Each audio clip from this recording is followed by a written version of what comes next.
izin perkenalkan diri, nama saya Chelsea Sinta Rimbaweni dengan NPM 251506107. Saya dari kelas Praktikum Struktur Data E.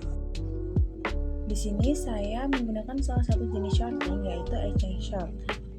Dan di sini saya menggunakan tipe data yaitu string. Untuk penjelasan dari kodenya sendiri, pada baris pertama yaitu kode def tukar. Ini fungsinya untuk menukar elemen I dan J dalam array. Lalu pada baris kedua, ini adalah fungsi untuk menyimpan nilai I pada variabel sementara yaitu temp. Lalu baris ketiga itu fungsi untuk mengganti nilai I dengan nilai J. Baris keempat adalah fungsi untuk mengganti nilai J dengan nilai I yang sebelumnya disimpan pada variabel temp. Selanjutnya, def exchange short array n. Ini fungsi untuk mengurutkan elemen dengan metode exchange short.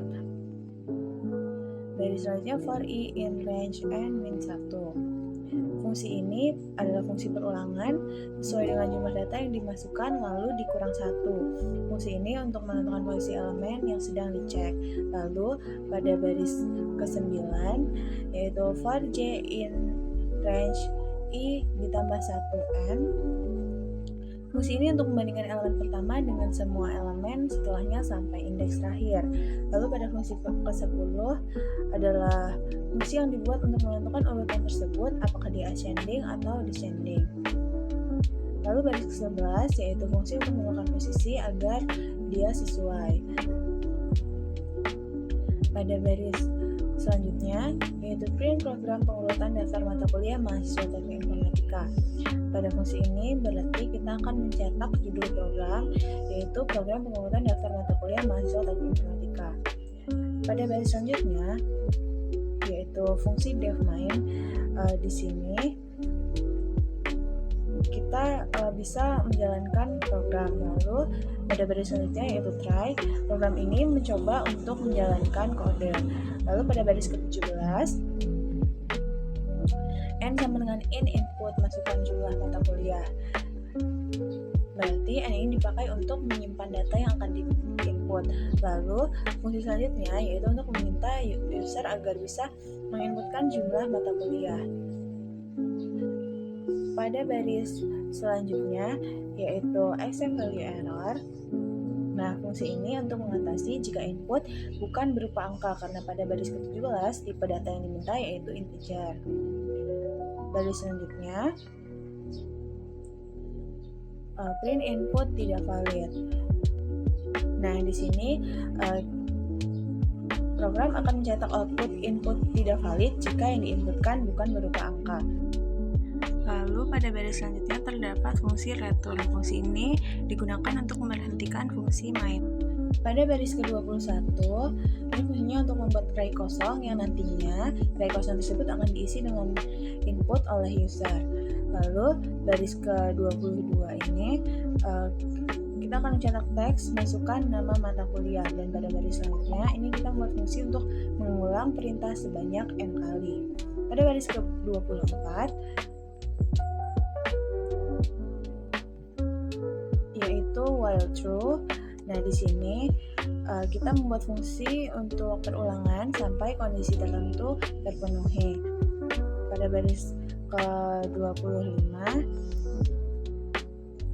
terdapat fungsi try untuk mencoba menjalankan kodenya. Lalu di baris 26 A sama dengan string input mata kuliah ke I ditambah 1. Nah, pada fungsi ini A ini dipakai untuk menyimpan data yang akan diinput. Lalu fungsi selanjutnya untuk membuat user menginputkan nama mata kuliah yang bertipe string dengan fungsi I ditambah 1 untuk menampilkan nomor urutan yang dimulai dari 1. Lalu pada baris ke-27 ini adalah fungsi untuk menambahkan data A tadi ke dalam array. Pada baris ke-28 ini terdapat fungsi untuk menghentikan perulangan. Lalu di baris ke-29 terdapat fungsi untuk mengatasi jika input bukan berupa teks atau huruf, karena di baris ke-26 tadi tipe yang digunakan adalah string. Pada baris selanjutnya, output akan mencetak input tidak valid. Silahkan masukkan ulang jika yang diinput bukan berupa teks. Lalu di baris ke-31, ini fungsi untuk mencetak daftar mata kuliah sebelum diurutkan. Lalu di baris selanjutnya itu untuk membangun fungsi sorting. Di baris ke-33 ini adalah fungsi untuk mencetak daftar mata kuliah setelah diurutkan. Lalu pada baris ke-34 ini adalah fungsi perulangan untuk mengakses elemen array dari 0 sampai n-1. Pada baris ke-35 ini terdapat fungsi untuk mengecek apakah elemen yang dicetak itu bukan elemen terakhir. Lalu di baris ke-36 ini adalah fungsi untuk menampilkan elemen dengan tambahan koma di belakangnya.